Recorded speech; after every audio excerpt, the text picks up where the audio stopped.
അമ്പലത്തിലല്ല, നൃത്തം ഇവിടെ നടക്ക. ഇവിടെ ഈ മംഗലശ്ശേരിയുടെ പൂമുഖത്ത് കാണാൻ നീലകണ്ഠൻ മാത്രം.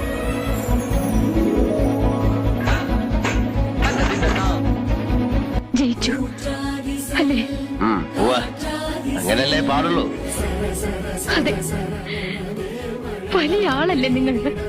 പേര് കേട്ട അച്ഛന്റെ പേര് കേട്ട മകൻ.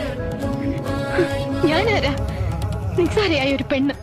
നിങ്ങളെപ്പോലെ രാഭാസന്റെ മുന്നിൽ ചിലങ്ക കെട്ടി ആടിയപ്പോ കളങ്കപ്പെട്ടത് ദൈവദത്തമായ ഒരു കലയാണ്.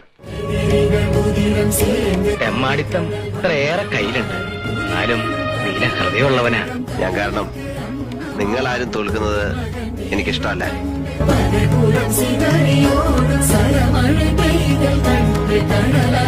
ഇതാ പെണ്ണ്. ഇത്രയും നാൾ കണ്ടതല്ല ശവങ്ങളായിരുന്നു.